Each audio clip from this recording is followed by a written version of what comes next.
नमस्कार दोस्तों, एक बार फिर से मैं रत्नेश सर आप सभी का स्टडी 91 में स्वागत करता हूं। और कैसे हैं आप सभी? उम्मीद करता हूं आप सभी स्वस्थ होंगे, जहां भी होंगे मस्त होंगे। दोस्तों आज बहुत ही इंपॉर्टेंट टॉपिक आपके लिए लेके आया हूं मैं। जैसा कि आप जानते हैं कि प्रीवियस ईयर्स क्वेश्चन दोस्तों बहुत ही इंपॉर्टेंट है हमारे लिए। जितना हम प्रीवियस ईयर्स क्वेश्चन सॉल्व करेंगे उतना ही हम सफलता के करीब पहुंचेंगे दोस्तों। इसलिए मैं आपसे बार बार कहता हूं, जिन बच्चों का सीटेट का पेपर होने वाला है या यूपी टेट का पेपर होने वाला है या सुपर टेट का पेपर अगर आपको देना है दोस्तों, तो आप प्रीवियस ईयर्स क्वेश्चन सॉल्व करना अभी से शुरू कर दीजिए, आपको सफलता जरूर मिलेगी दोस्तों। ठीक है, तो दोस्तों आज अपना सेशन स्टार्ट करते हैं। सेशन स्टार्ट करने से पहले एक बार आप लोग ज्यादा से ज्यादा शेयर कर दीजिए और एक बार लाइक जरूर कर दीजिए। आइए स्टार्ट करते हैं। सभी को राधे राधे, जय श्री कृष्ण दोस्तों। आइए स्टार्ट करते हैं आज का सेशन। दोस्तों अपनी हिंदी मात्र 999 रुपए में, अपनी हिंदी मात्र 999, यूपी टेट का बैच 999 रुपए में, सुपर टेट का बैच दोस्तों 1799 रुपए में और यूपी पुलिस कांस्टेबल का बैच आपका 1499 रुपए में दोस्तों। पीसीएस प्री को आरओ का 2499 रुपए में, यूजीसी नेट का फर्स्ट पेपर आपका दोस्तों 999 रुपए में। अब सिलेक्शन ही एकमात्र लक्ष्य है आपके स्टडी 91 का। अगर दोस्तों आपको इन बैचेस को लेने में कोई दिक्कत या परेशानी होती है तो आप इस नंबर पे कॉल कर सकते हैं 7007734525 पे आप कॉल कर सकते हैं दोस्तों। तो एक बार दोस्तों आप सभी स्क्रीनशॉट ले लें इसका, इस बैच का, और जिसको भी ज्वाइन करना हो इस बैच को दोस्तों कर सकते हैं। सारे बैचेस बहुत इंपॉर्टेंट है आपकी तैयारी के लिए। ठीक, आइए दोस्तों नेक्स्ट बात करते हैं। एक शिक्षक हमेशा लड़कों को फर्नीचर को हिलाने जैसे कार्य करने के लिए कहता है और लड़कियों को कक्षा को साफ सुथरा रखने के लिए। यह धारणा उपयुक्त नहीं है क्योंकि यही उदाहरण है। किसका उदाहरण है दोस्तों? आंसर दीजिए। जेंडर रूढ़ी बहुत इंपॉर्टेंट, वेरी इंपॉर्टेंट क्वेश्चन कर लीजिएगा, वेरी इंपॉर्टेंट। कई बार ये क्वेश्चन आया है दोस्तों और इस क्वेश्चन से ये जिस टॉपिक का क्वेश्चन है वो टॉपिक बहुत इंपॉर्टेंट है। सीटेट 2021 में आया हुआ क्वेश्चन है, सीटेट 2021 में आया हुआ क्वेश्चन है दोस्तों। टेट और सुपर टेट में भी आ सकता है कोई दोस्तों, टेट और सुपर टेट में भी ये एग्जाम में ये क्वेश्चन पूछा जा सकता है। जल्दी से आंसर दें। एक शिक्षक हमेशा लड़कियों को फर्नीचर को हिलाने जैसे कार्य करने के लिए कहता है और लड़कियों को कक्षा को साफ सुथरा रखने के लिए। यह धारणा उपयुक्त नहीं है क्योंकि यही का एक उदाहरण है। किसका उदाहरण है? जेंडर रूढ़िवादिता का है, जेंडर पहचान का है, जेंडर स्थिरता का है या जेंडर समानता का है दोस्तों? आखिर किसका है? जल्दी से आंसर दें। गलत नहीं होना चाहिए दोस्तों आंसर, जल्दी से आंसर दें, गलत नहीं होना चाहिए।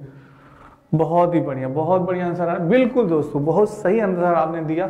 जेंडर रूढ़िवादिता का है, किसका है? जेंडर रूढ़िवादिता। मैंने आपसे बताया था दोस्तों ये बहुत इंपॉर्टेंट टॉपिक है। इससे भर भर के क्वेश्चन आपके, चाहे वो सीटेट का एग्जाम हो या यूपी टेट का हो या सुपर टेट का, हर एग्जाम में दोस्तों क्वेश्चन पूछा जाता है।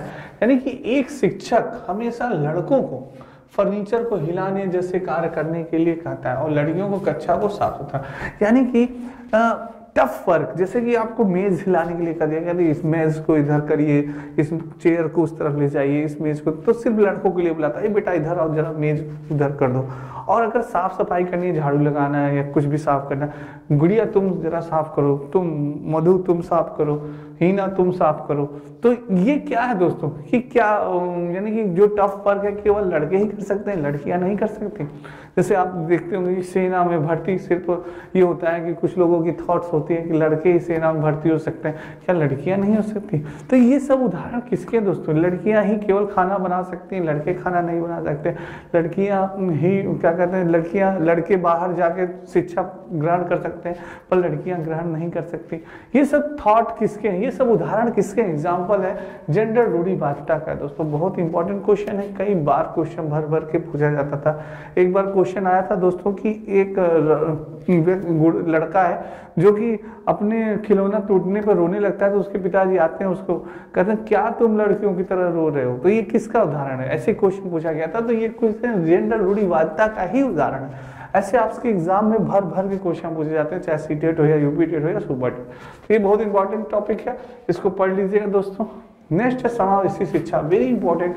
इंक्लूसिव एजुकेशन बहुत ही इंपॉर्टेंट है समावेशी शिक्षा आपके लिए दोस्तों, एक बार इसको जरूर पढ़ के जाइएगा, आपके एग्जाम में ये आएगा, वेरी इंपॉर्टेंट कर लीजिए। समावेशी शिक्षा किसकी आवश्यकता है? सीखने का अनुकूलन माहौल, विद्यार्थियों का नामीकरण, विद्यार्थियों का अलगाव, रूढ़िवादियों को मजबूत बनाना, रूढ़िवादियों को मजबूत बनाना। समावेशी शिक्षा किसकी आवश्यकता है दोस्तों? जल्दी से बताएं, गलत नहीं होना चाहिए, बहुत ही इंपॉर्टेंट क्वेश्चन है, बहुत ही जल्दी से आंसर दें, सारे बच्चे जल्दी से आंसर दें, धमाकेदार। समावेशी शिक्षा में किसकी आवश्यकता है? जल्दी से आंसर दें दोस्तों, जल्दी से आंसर दें, बहुत ही में किसकी आवश्यकता है भाई, जल्दी से आंसर दें। बहुत ही बढ़िया, बहुत बढ़िया। रूढ़िवादिता को मजबूत बनाना, जैसे पूछ रहा है इंक्लूसिव एजुकेशन, समावेशी शिक्षा में किसकी आवश्यकता है, किसकी आवश्यकता होती है? रूढ़िवादिता को मजबूत बनाना, बिल्कुल नहीं, रूढ़िवादिता की बात तो यहाँ की ही नहीं जा रही है दोस्तों, बिल्कुल नहीं। विद्यार्थियों का अलगाव, बिल्कुल नहीं, ये भी नहीं होगा, विद्यार्थियों का अलगाव नहीं। विद्यार्थियों का नामीकरण, बिल्कुल नहीं, बिल्कुल नहीं होगा। आखिर आप जानते हैं दोस्तों समावेशी शिक्षा का तात्पर्य क्या होता है? समावेशी शिक्षा का तात्पर्य होता है सबके लिए समान शिक्षा, सबके लिए समान शिक्षा दोस्तों, सबके लिए समान शिक्षा। यानी कि चाहे तो वो विकलांग हो, चाहे विशिष्ट बालक हो, चाहे प्रतिभाशाली बालक हो, चाहे सामान्य बालक हो, हर बालक को एक छत के नीचे बैठाकर शिक्षा प्रदान करना, वही क्या है? आपका समावेशी शिक्षा है दोस्तों। क्या है? समावेशी। कोई भेदभाव नहीं करना चाहिए कि ये विकलांग बच्चा है, ये अमीर बच्चा है, ये गरीब बच्चा है, ये धर्म के प्रति अलगाव हो, किसी भी प्रति आपको बच्चों में कोई भी अंतर नहीं करना है दोस्तों, एक समान शिक्षा प्रदान करनी है, वही क्या है? समावेशी शिक्षा। यानी समावेशी नाम से ही सबको समान शिक्षा प्रदान करना, एक साथ बैठा के दोस्तों, तो वो क्या है? समावेशी शिक्षा। यानी कि सीखने का अनुकूलन माहौल पैदा करना, जब सभी एक साथ बैठ के सीखते हैं दोस्तों तो माहौल पैदा होता है, क्या? सीखने का माहौल पैदा होता है। अरे वाह! जैसे दोस्तों आपने देखा होगा इस समय पढ़ाई का सबसे अच्छा माहौल कहाँ है? लाइब्रेरी में। कहाँ पे? लाइब्रेरी में। आप लोग माहौल ढूंढते हैं कि यार सही में माहौल मिले कि हम एकांत में बैठ के पढ़ें, तो वो कहाँ माहौल मिलता है आपको? लाइब्रेरी में मिलता है दोस्तों। तो सीखने का अनुकूलन माहौल, ए इज द राइट आंसर। बहुत बढ़िया आंसर दिया जिस भी बच्चे ने दिया, बहुत बढ़िया। निम्नलिखित में से कौन सा विकल्प दी गई दिव्यांगता और संबंधित विद्यार्थियों के समावेशन हेतु यथोचित संयोजन रणनीति का सही युग्म है दोस्तों? प्रतिभाशाली, आसान और बहुत ही सरल सामग्री देना, स्वलीनता कक्षा की व्यवस्था को बार बार बदलते रहना, पठन वैकल्य उत्तम चित्रों के आधार पर दत्त कार्य देना, प्रतिक्रिया देने के लिए पर्याप्त समय देना। आखिर क्या होगा आंसर दोस्तों? जल्दी से बताइए, क्वेश्चंस जल्दी से देना दोस्तों। प्रतिक्रिया देने के लिए पर्याप्त समय देना, आखिर क्या होगा? जल्दी से आंसर दें।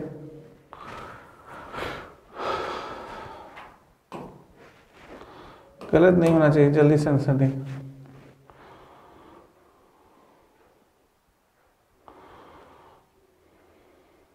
बहुत बढ़िया आंसर आ रहा है, बहुत बढ़िया, बहुत बढ़िया आंसर आ रहा है। देखते हैं किसका सही होता है। बहुत बढ़िया, बहुत अच्छा आंसर दे रहे हैं। जल्दी से दोस्तों आंसर दें, क्या होगा? कह रहा है क्वेश्चन आपसे दोस्तों कि निम्नलिखित में से कौन सा विकल्प दी गई दिव्यांगता और संबंधित विद्यार्थियों के समावेशन हेतु, किसके हेतु? समावेशन हेतु यथोचित संयोजन रणनीति का सही युग्म क्या है? सही युग्म पूछ रहा है। जैसे प्रतिभाशाली यानी आसान और बहुत ही सरल सामग्री देना, ये होगा। स्वलीनता यानी कक्षा की व्यवस्था को बार बार बदलते रहना, ये होगा। कि पठन वैकल्य होगा उत्तम चित्रों के आधार पर दत्त कार्य देना, या प्रतिक्रिया देने के लिए पर्याप्त समय देना। क्या होगा दोस्तों? जल्दी से आंसर दें आपका। प्रतिक्रिया देने के लिए पर्याप्त समय देना, D is the right answer. Very good, D is the right answer. प्रतिक्रिया देने के लिए वो करना, D is the right answer दोस्तों। बहुत बढ़िया आंसर दिया आपने, D is the right answer. प्रतिक्रिया देने के लिए पर्याप्त समय देना। समावेशन हेतु यथोचित संयोजन दोस्तों बात कर रहा है कि समावेशन हेतु यथोचित संयोजन रणनीति का सही युग्म क्या होगा? प्रतिक्रिया देने के लिए आपको पर्याप्त समय देना चाहिए, आपके पास टाइम रहेगा तभी आप प्रतिक्रिया देंगे। तो D is the right answer. Next है अधिगम तब प्रभावी होता है जब, अधिगम कब प्रभावी होता है? जब यह बाहरी प्रेरकों द्वारा निर्देशित देता है, यह प्रतिस्पर्धा को बढ़ावा देता है, विद्यार्थियों के लिए अधिगम लक्ष्य पूरी तरह से शिक्षक द्वारा तैयार किए जाते हैं, यह विद्यार्थियों को अपने अधिगम लक्ष्य स्वयं निर्धारित करने के अवसर जाते हैं दोस्तों। क्या होगा इसका आंसर? बहुत ही इंपॉर्टेंट क्वेश्चन है, वेरी इंपॉर्टेंट क्वेश्चन कर दीजिए, वेरी इंपॉर्टेंट। सीटेट में आया हुआ क्वेश्चन है दोस्तों, सीटेट 2020 में आया हुआ क्वेश्चन है। टेट और सुपर टेट में भी आ सकता है दोस्तों, सुपर टेट में भी आ सकता है। बहुत इंपॉर्टेंट क्वेश्चन है, काफी अच्छा क्वेश्चन है, गलत नहीं होना चाहिए दोस्तों। जल्दी से आंसर दें कि यह बाहरी प्रेरकों द्वारा निर्देशित होता है, यह प्रतिस्पर्धा को बढ़ावा देता है, विद्यार्थियों के लिए अधिगम तब प्रभावित होता है, कब प्रभावित होता है दोस्तों? वेरी गुड, बहुत बढ़िया आंसर आ रहा है, बहुत ही बढ़िया। अधिगम का अर्थ क्या होता है दोस्तों? लर्निंग, लर्निंग यानी अधिगम का अर्थ क्या होता है? अधिगम का अर्थ होता है लर्निंग यानी कि सीखना। क्या होता है दोस्तों? अधिगम का अर्थ सीखना होता है, लर्निंग दोस्तों। यानी कि अधिगम तब प्रभावित होता है जब यह बाहरी प्रेरकों द्वारा निर्देशित देता है। बिल्कुल नहीं, बाहरी प्रेरकों द्वारा निर्देशित होगा नहीं दोस्तों। यह प्रतिस्पर्धा को बढ़ावा देता है, नहीं, ये भी नहीं होगा। विद्यार्थियों के लिए अधिगम लक्ष्य पूरी तरह से शिक्षक द्वारा तैयार किए गए नहीं जाते, नहीं। विद्यार्थियों को जब अपने अधिगम लक्ष्य स्वयं निर्धारित दोस्तों, स्वयं निर्धारित करने के अवसर दिए जाते हैं, तब अधिगम और भी ज्यादा क्या होता है? प्रभावी होता है दोस्तों। सीखने के लिए आप स्वयं जागरूक हैं, तब क्या होगा? आप अच्छे ढंग से सीखेंगे ना, आपकी रुचि होगी, आपके इंटरेस्ट होगी। जैसे देखिए, आप लोग साइकिल चलाना अगर सीखते हैं तो आपका इंटरेस्ट होता है, यार मुझे साइकिल चलाना है, यार मुझे बाइक चलाना है, यार मुझे 4 व्हीलर चलाना, बाइक चला कर मुझे धूम मचाना, चश्मा वश्मा लगा के। तो ये आपका क्या? खुद का इंटरेस्ट है, स्वयं। तो जो चीज आप स्वयं सीखना चाहते हैं, जिसमें आपकी खुशी है, तो वो आप क्या करेंगे? बहुत जल्दी सीख जाएंगे और उसमें यूं चुटकियों में सीखेंगे और आप तुरंत उसको ऑब्जर्व करेंगे। तो ये चीज होता है। तो विद्यार्थियों को अपने अधिगम लक्ष्य स्वयं निर्धारित करने का अवसर दिए जाते हैं। ये चीज है, D is the right answer. Very good. Next है दोस्तों कि निम्नलिखित में से किसे एक शिक्षिका द्वारा बढ़ावा दिया जाना चाहिए? एक शिक्षिका द्वारा बढ़ावा देना चाहिए। क्वेश्चंस को 1 से 2 बार आपको पढ़ना है। एक शिक्षिका द्वारा यानी एक टीचर की तरह आपको देना है कि किसको आप बढ़ावा देंगे? महारत हासिल करने के लिए दिशा में उन्मूलन लक्ष्य, परिहार उन्मूलन महारत लक्ष्य, प्रदर्शन की दिशा में उन्मूलन लक्ष्य, परिहार उन्मूलन प्रदर्शन लक्ष्य। क्या होगा? आप किसको देंगे आखिर दोस्तों? जल्दी से आंसर दें। आप क्या करेंगे? किसे एक शिक्षिका द्वारा बढ़ावा दिया जाना चाहिए दोस्तों? जल्दी से आंसर दें। किसे देना चाहिए बढ़ावा? जल्दी से आंसर दें।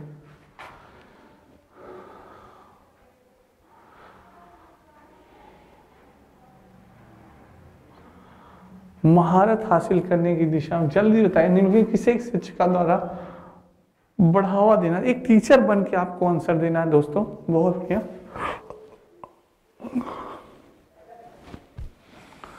परिहार उन्मूल महारत लक्ष्य नहीं होगा, प्रदर्शन की दिशा में उन्मूल लक्ष्य नहीं होगा, परिहार उन्मूलन प्रदर्शन लक्ष्य नहीं होगा, महारत हासिल करने की दिशा में उन्मूलन लक्ष्य दोस्तों। A is the right answer. महारत हासिल करने की दिशा में उन्मूल लक्ष्य, A is the right answer. किसे एक शिक्षिका द्वारा बढ़ावा दिया जाना चाहिए? A is the right answer. Next है दोस्तों, प्रभावी अधिगम हेतु निर्देश के लिए प्रारंभिक बिंदु क्या होना चाहिए? प्रभावी अधिगम हेतु पूछा है दोस्तों। क्वेश्चन ध्यान से पढ़िएगा। प्रभावी अधिगम हेतु निर्देश के लिए प्रारंभिक बिंदु क्या होना चाहिए? असफलता का डर, बच्चों का सामाजिक सांस्कृतिक परिप्रेक्ष्य, सफलता के लिए इनाम, प्रतिष्ठा की भावना। क्या होगा दोस्तों? जल्दी से आंसर दें।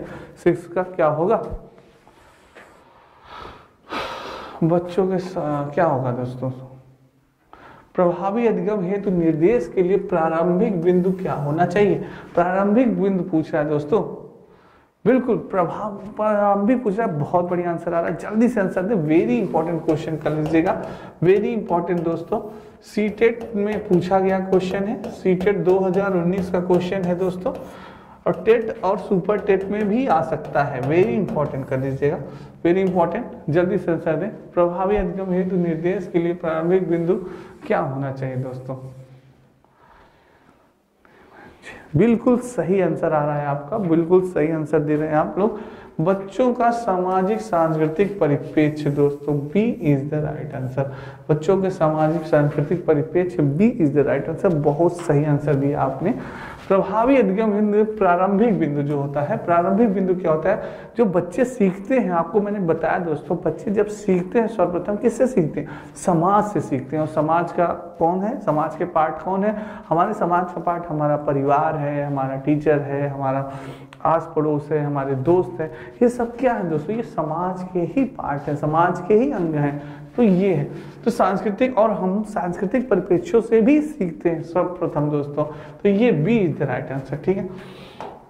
नेक्स्ट आपका राष्ट्रीय पाठचर्या रूपरेखा 2005, मैंने बताया दोस्तों NCF 2005 very important, 2005 very important कर लीजिएगा, वेरी इंपॉर्टेंट। सी टेट 2020 में पूछा गया क्वेश्चन है दोस्तों, टेट और सुपर टेट में भी आ सकता है। जल्दी से आंसर दें कि राष्ट्रीय पाठचर्या रूपरेखा 2005 के अनुसार निम्नलिखित में से कौन सा गणित के शिक्षण अधिगम को सुधारने बेहतर बनाने के लिए दी गई सिफारिशों में से एक सिफारिश को निरूपित करता है, सिफारिश को निरूपित करता है, क्या करता है, आकलन पद्धतियों को बदलना जिससे विद्यार्थियों को प्रक्रियात्मक ज्ञान के स्थान पर गणितीकरण योग्यताओं की परख हो, शिक्षकों को प्रशिक्षित करना ताकि वे विद्यार्थियों को गणित ओलंपियाड में बेहतर प्रदर्शन करने में सहायता कर सके, गणित पाठ पुस्तक के साथ साथ विद्यार्थियों को अभ्यास पुस्तिकाओं से अभ्यास करने के लिए प्रोत्साहित करना,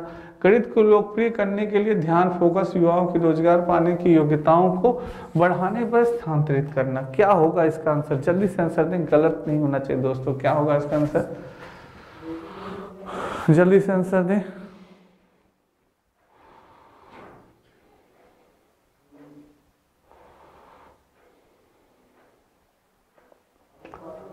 जल्दी से आंसर दें दोस्तों, बहुत बढ़िया। 7 का ए दोस्तों, बिल्कुल सही दोस्तों, आकलन पद्धतियों को बदलना जिससे कि विद्यार्थियों के प्रक्रियात्मक ज्ञान के स्थान पर गणितीय योग्यता की परख हो। ए इज द राइट आंसर, बहुत ही बढ़िया आंसर दिया आपने, बिल्कुल दोस्तों सही आंसर है। ये राष्ट्रीय पाठ्यक्रम बेहतर बनाने की बात है, बिल्कुल सही। नेक्स्ट आपका निम्नलिखित कौन सा कथन व्यक्ति के विकास की प्रक्रिया के बारे में सही है दोस्तों, विकास डेवलपमेंट, बहुत इंपॉर्टेंट, वेरी इंपॉर्टेंट कर लीजिएगा, वेरी इंपॉर्टेंट। सी टेट 2020 में पूछा गया क्वेश्चन है सर दोस्तों, सी टेट 2020 में पूछा गया क्वेश्चन है, बहुत इंपॉर्टेंट है। टेट और सुपर टेट में भी आ सकता है, टेट और सुपर टेट में भी आ सकता है, क्योंकि कौन सा कथन व्यक्ति के विकास की प्रक्रिया के बारे में सही है, विकास की प्रक्रिया के बारे में सही है। विकास की प्रक्रिया एक दिशा होती है, यह केवल व्यक्ति के आनुवंशिक से प्रभावित होता है, विकास की प्रक्रिया में सांस्कृतिक विविधताएं होती हैं, विकास केवल वातावरणीय कारकों द्वारा निर्धारित होता है। जल्दी से आंसर बताएं, पूछ रहा है कि बारे में कौन सा सही है दोस्तों, बहुत ही अच्छा क्वेश्चन है, वेरी इंपॉर्टेंट, जल्दी से आंसर, नहीं गलत होना चाहिए। जल्दी से आंसर दें दोस्तों, बहुत बढ़िया, बहुत बढ़िया आंसर, गलत नहीं होना चाहिए दोस्तों, किसी भी बच्चे का गलत नहीं होना चाहिए।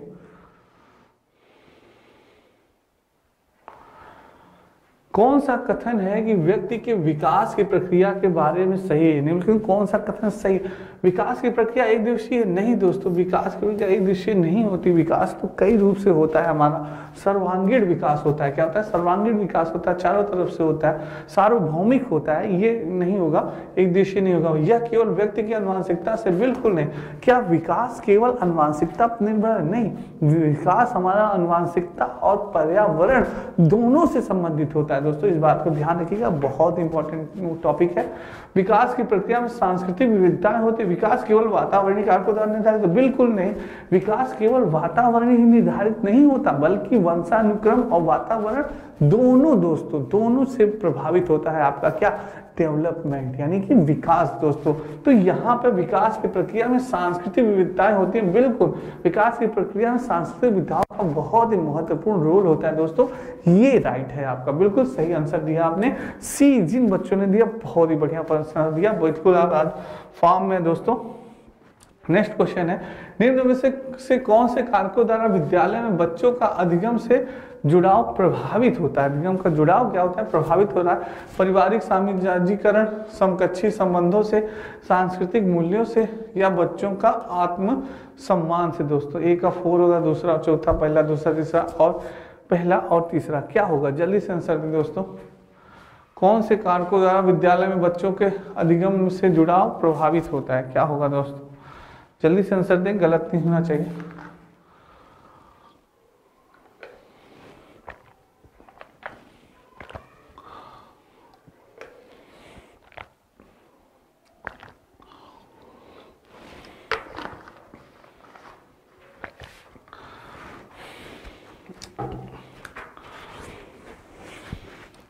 कौन सा होगा दोस्तों? अधिगम से जुड़ाव प्रभावित होता है, क्या होगा? जल्दी से आंसर दें। बहुत बढ़िया। निम्न में से कौन से कारक विद्यालय में बच्चों का अधिगम से जुड़ाव प्रभावित होता है? अधिगम से जुड़ाव क्या होता है? प्रभावित होता है। पारिवारिक समाजीकरण, दूसरा समकक्षी संबंधों से, सांस्कृतिक मूल्यों से, बच्चों के आत्मसम्मान से। दोस्तों क्या होगा? यानी कि जो आपका क्या अधिगम, यानी कि सीखना। अधिगम मीन्स मैंने आपको अभी बताया दोस्तों, सीखना, लर्निंग, यानी अधिगम सीखना। सीखने से कौन सा जुड़ाव है? पूछ रहा है कि बच्चों का अधिगम से जुड़ाव प्रभावित होता है किससे? पारिवारिक समाजीकरण। बिल्कुल समाजीकरण से होता है भाई, बच्चा सीखता है, अपने परिवार से सीखता है, समाज से सीखता है, बिल्कुल सही बात है। समकक्षी संबंधों, बिल्कुल समकक्षी यानी अपने दोस्तों से, बिल्कुल बालक एक है अपने दोस्तों से सीखता है, हर चीज सीखता है दोस्तों। बहुत सांस्कृतिक मूल्यों से भी सीखता है, बिल्कुल इफेक्ट पड़ता है सांस्कृतिक मूल्यों का। और बच्चों का आत्मसम्मान भी दोस्तों, तो यानी कि पहला, दूसरा, तीसरा और चौथा, ये चारों दोस्तों सी इज द राइट, ये चारों बहुत ही इंपॉर्टेंट है दोस्तों। तो आपका पहला, दूसरा और चौथा हो जाएगा, ठीक है, सही है। नेक्स्ट है, एक छोटी बालिका प्रतीकात्मक खेल कर पाती है पर अभी दूसरे व्यक्ति का दृष्टिकोण नहीं समझ पाती है और वह अपनी पकड़ से बाहर की घटनाओं की वजह से आसानी से परेशान हो जाती है। जीन पियाजे। दोस्तों जीन पियाजे चाचा कई बार आपके एग्जाम में आ चुके हैं, बहुत इंपॉर्टेंट है ये। जीन पियाजे द्वारा सुझाव चरणों में से कौन सा चरण इस बालिका के वर्तमान स्तर को अंकित करता है? क्या होगा दोस्तों? जल्दी से आंसर दें। संवेदीगामक होगा, पूर्व संक्रियात्मक होगा, मूर्त संक्रियात्मक होगा, औपचारिक संक्रियात्मक होगा, आखिर क्या होगा दोस्तों? जल्दी से आंसर दें, गलत नहीं होना चाहिए दोस्तों इसका आंसर। जल्दी से आंसर दें, जल्दी से। एक 10वां का क्या आंसर होगा दोस्तों? जल्दी से आंसर दें। एक छोटी बालिका प्रतीकात्मक खेल कर पाती है पर अभी दूसरे व्यक्ति के दृष्टिकोण को नहीं समझ पाती और वह अपनी पकड़ से बाहर की घटनाओं की वजह से आसानी से क्या हो जाती है? परेशान हो जाती है। जीन पियाजे द्वारा सुझाव चरणों में से कौन सा चरण इस बालिका के वर्तमान स्तर को अंकित करता है दोस्तों? जल्दी से दें। तो कौन सा करता है? संवेदीगामक अवस्था, जैसे आपने कहा जीन पियाजे ने 4 अवस्थाएं बताई, पूर्व संवेदीगामक अवस्था, पूर्व संक्रियात्मक अवस्था, मूर्त संक्रियात्मक अवस्था और औपचारिक संक्रियात्मक अवस्था। ये 4 अवस्थाएं आपने जीन पियाजे चाचा ने बताई। तो इसमें पूछ रहा है दोस्तों कौन सी अवस्था है कि जिसमें बालिका खेल कर पाती है, प्रतीकात्मक खेल कर पाती है पर अभी दूसरे व्यक्ति के दृष्टिकोण को नहीं समझ पाती और वो अपनी पकड़ से बाहर की घटनाओं की वजह से आसानी से परेशान हो जाती है। तो संवेदीगामक अवस्था तो बहुत ही अवस्था कम होती है, ये तो होगा नहीं। मूर्त में तो चिंतन करने लगता है, ये भी नहीं, औपचारिक भी नहीं होगा। पूर्व संक्रियात्मक अवस्था B is the right answer दोस्तों। पूर्व संक्रियात्मक अवस्था आपका बिल्कुल सही है आंसर, बिल्कुल सही आंसर दिया जिन बच्चों ने दिया, बिल्कुल सही आंसर दिया, पूर्व संक्रियात्मक अवस्था। बहुत बढ़िया आंसर दिया आपने। नेक्स्ट है दोस्तों हावर्ड गार्डनर। हावर्ड गार्डनर भी बहुत इंपॉर्टेंट है दोस्तों। हावर्ड गार्डनर, जिन बच्चों का एग्जाम फरवरी में है पढ़ के जाइएगा दोस्तों। हावर्ड गार्डनर को बहुत ही भर भर के क्वेश्चन पूछा जाता है। तो हावर्ड गार्डनर के सिद्धांत के अनुसार एक कक्षा में तरह तरह की अध्यापन रणनीतियों का इस्तेमाल होना जरूरी है, क्योंकि यह बहुबौद्धिकता को निष्पादन करने में मददगार है, यह सामान्य बौद्धिकता को बढ़ाने में मददगार है, यह तारक विद्यार्थी बनाने में मददगार है, यह व्यवहारिक बौद्धिकता को बढ़ाने में मददगार है। क्यों है? जल्दी से आंसर दें दोस्तों, गलत नहीं होना चाहिए। वेरी इंपॉर्टेंट कर लीजिए, वेरी इंपॉर्टेंट क्वेश्चन। सी-टेट आपके 2020 में क्वेश्चन पूछा गया है, टेट और सुपर टेट का भी इंपॉर्टेंट है दोस्तों, आ सकता है ये एग्जाम में आपके। जल्दी से आंसर दें। 11 का क्या होगा दोस्तों? बिल्कुल दोस्तों, बहुत बढ़िया आंसर आ रहा है, बहुत बढ़िया। यह सामान्य बौद्धिकता बढ़ाने में मददगार है, गलत है। यह तारक विद्यार्थी बनाने में मददगार, यह भी गलत है। यह व्यवहारिकता बौद्धिकता बढ़ाने में मददगार है, यह भी गलत है दोस्तों। यह बहुबौद्धिकता को निष्पादित करने में मददगार है। ए इज द राइट आंसर दोस्तों। ए आपका बिल्कुल सही आंसर है, बहुत ही बढ़िया आंसर दिया आपने। ए इज द राइट आंसर दोस्तों। नेक्स्ट बात करते हैं। यह महत्वपूर्ण है कि कोई अध्यापक बच्चों को बुद्धि लब्धि के आधार पर स्थिर समूहों में पृथक या ना करे, क्योंकि पृथक न करें दोस्तों, पृथक ना करें। क्यों न करें?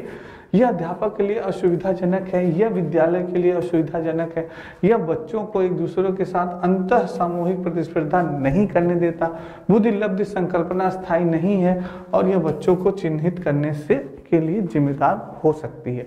बहुत इंपॉर्टेंट क्वेश्चन है, वेरी इंपॉर्टेंट कर दीजिएगा। पूछा गया क्वेश्चन है, गलत नहीं होना चाहिए। जल्दी से आंसर दे दोस्तों।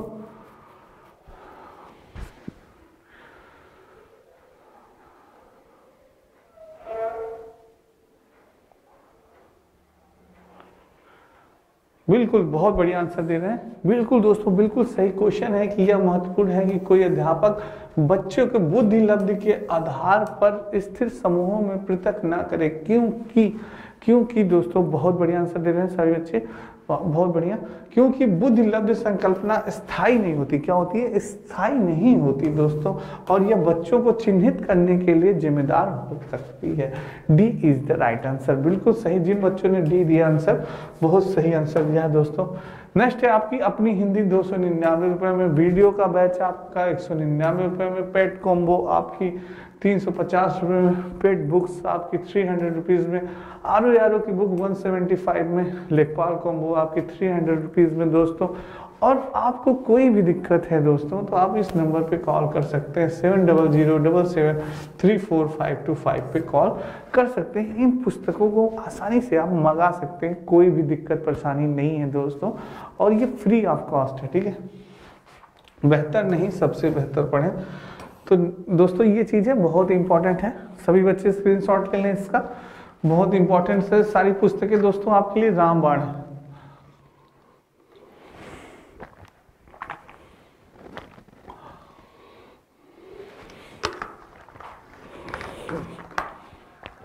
आइए दोस्तों आगे चलते हैं।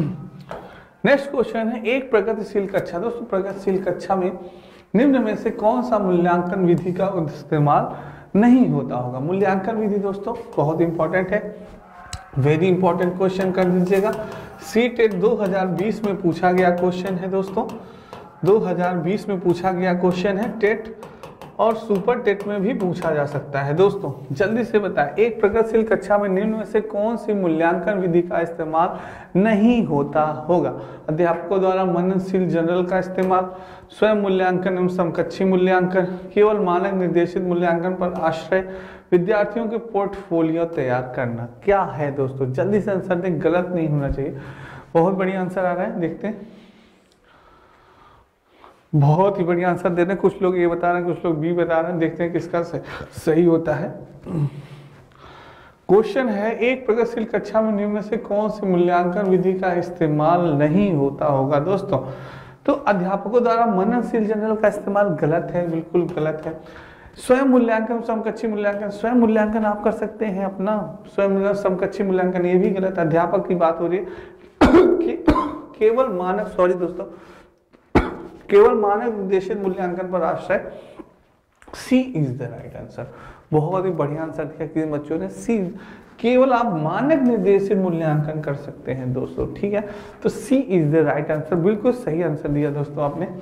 नेक्स्ट है आपका, एक कक्षा में बच्चों के असफलता के भय को दूर करना क्यों जरूरी है? एक कक्षा में बच्चों के असफलता के भय को दूर करना क्यों जरूरी है? एक कक्षा में अध्यापक बच्चों के भय को संभाल नहीं सकता, विद्यालय बच्चों के भावात्मक जीवन की जिम्मेदारी नहीं ले सकता, असफलता और त्रुटियां बच्चों के अधिगम का स्वाभाविक हिस्सा है, भय का एहसास करने वाले बच्चे विकासात्मक रूप से विफल होते हैं। क्या होगा इसका आंसर दोस्तों? जल्दी से बताएं, गलत नहीं होना चाहिए।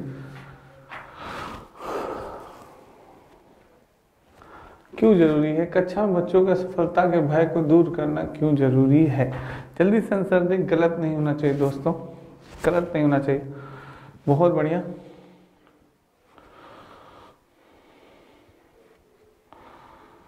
एक कक्षा में बच्चों के असफलता को भय को दूर करना क्यों जरूरी है?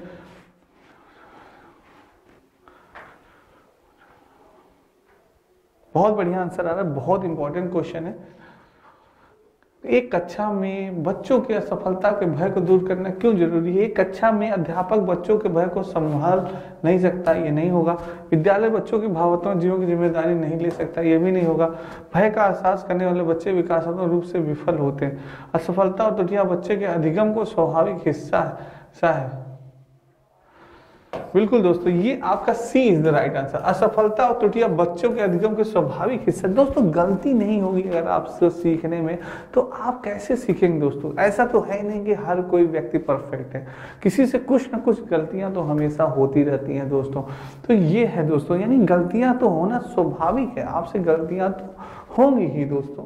तो यानी बच्चा जो सीखता है तो वो त्रुटियां करेगा। असफलता और त्रुटियां बच्चों के अधिगम को स्वाभाविक हिस्सा है, स्वाभाविक हिस्सा है दोस्तों, ठीक है।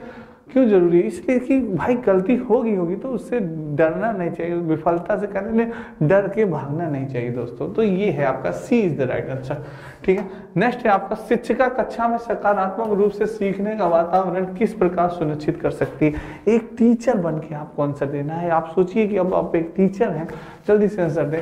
निर्धारित समय सारणी का अनुपालन करके। दोस्तों बोरिंग थोड़ा सा आपको लग रहा होगा कि ये क्लास सर बोरिंग है, पर दोस्तों ऐसा नहीं है। जब आप अपना मूल्यांकन करेंगे, प्रीवियस ईयर्स क्वेश्चन है, सेट लगा रहे हैं, तो बहुत ज़्यादा तो बात हो नहीं सकती, पॉइंट टू पॉइंट ही बातें चलेंगी दोस्तों। तो आपको कुछ बच्चों को बोरिंग लग रही होगी क्लास, तो और बच्चों को, जो पढ़ने वाले बच्चे हैं उन्हें नहीं बोरिंग लग रही होगी, पर जो नहीं पढ़ रहे हो उन्हें बोरिंग, अरे सर क्या पढ़ा रहे हैं यार, एकदम वही बस ठीक है। तो वो चीज़ नहीं दोस्तों, अपना मूल्यांकन करिए कितना आप सही कर पा रहे हैं, कितना नहीं सही कर पा रहे, ठीक है। तो बोरिंग मत फील करिए, क्योंकि इस क्लास में पॉइंट टू पॉइंट ही बातें होंगी दोस्तों, ठीक है। शिक्षिका कक्षा में सकारात्मक रूप से सीखने का वातावरण किस प्रकार सुनिश्चित कर सकती है? एक टीचर बन के आप बताइए।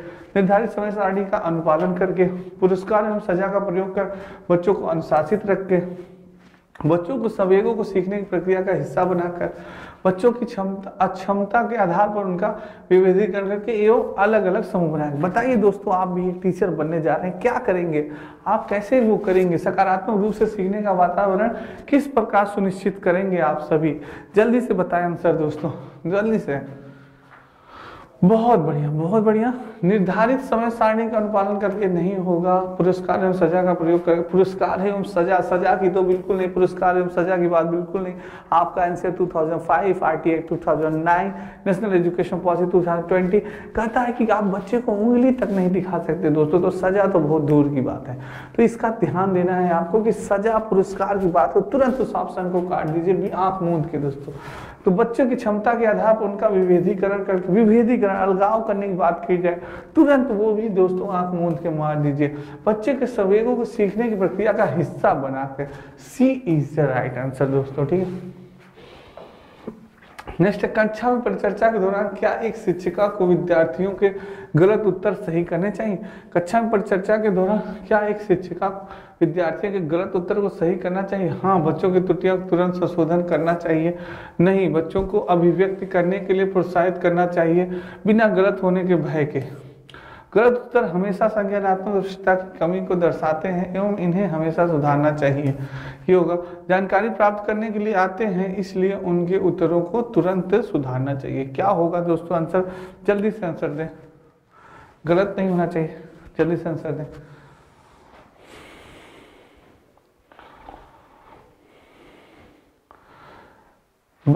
कक्षा में परिचर्चा के दौरान क्या एक शिक्षिका को विद्यार्थियों को गलत उत्तर सही करना चाहिए?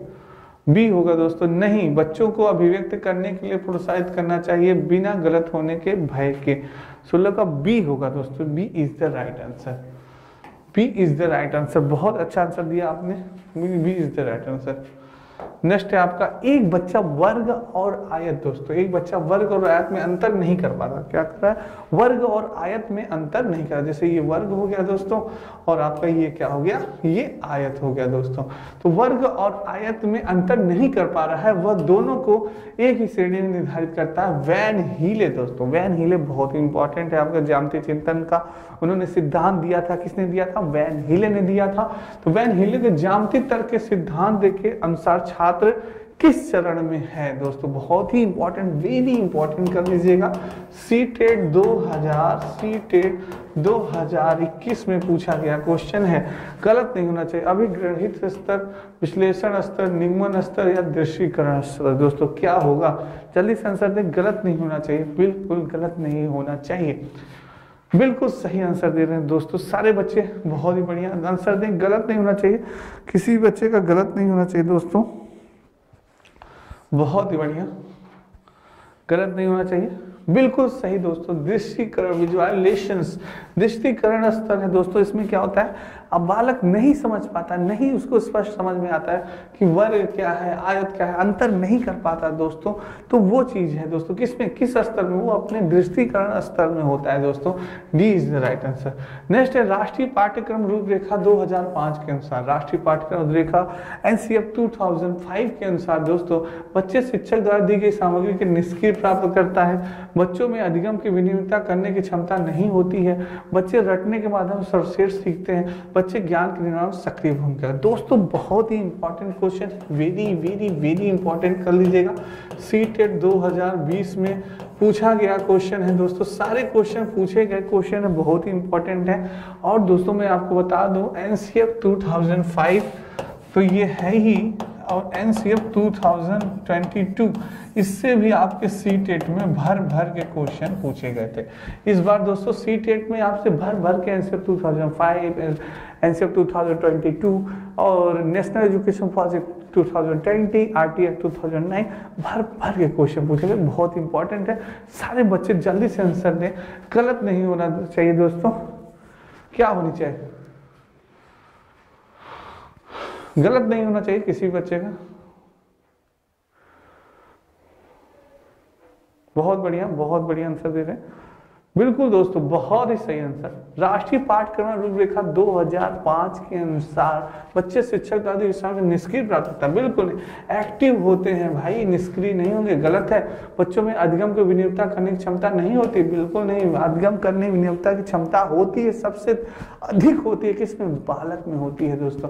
बच्चे रटने के माध्यम, रूट प्रणाली दोस्तों, रूट प्रणाली या रटन विद्या, बिल्कुल नहीं। एनसीएफ 2005, नेशनल एजुकेशन पॉलिसी 2020 कहती है भैया बच्चे को रटन विद्या से बिल्कुल नहीं सिखाना है, उसे स्वयं करके सीखना है, लर्निंग बाय डूइंग दोस्तों।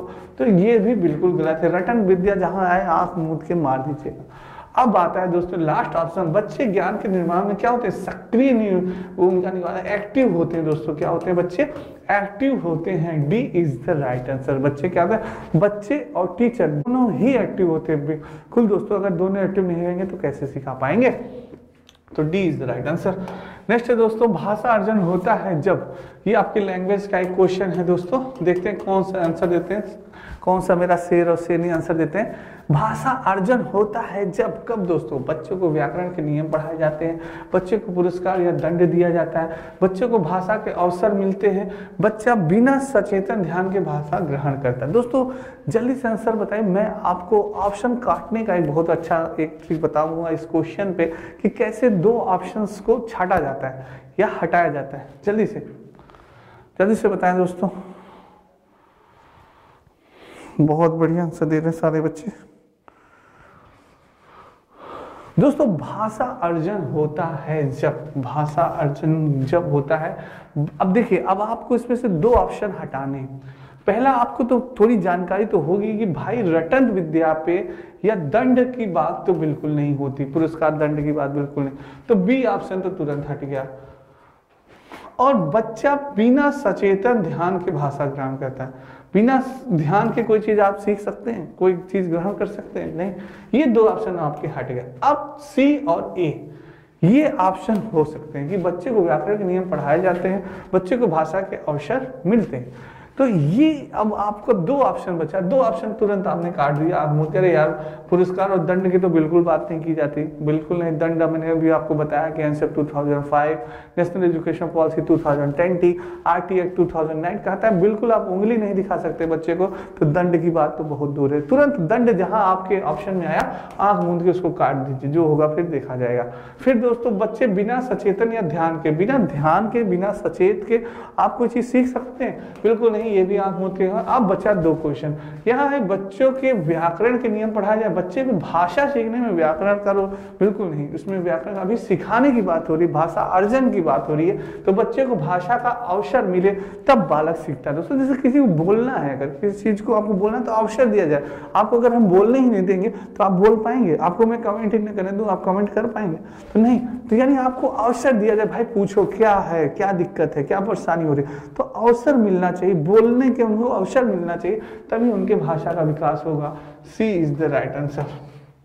नेक्स्ट है, एक बच्चा बच्ची विद्यालय में भाषा की कक्षा में अपनी प्रथम भाषा को सीखने में अक्सर समस्या का सामना करता है, क्योंकि अपनी भाषा को विद्यालय में सीखना रोचक नहीं है। विद्यालय भाषा घर की भाषा की अपेक्षा अधिक औपचारिक है।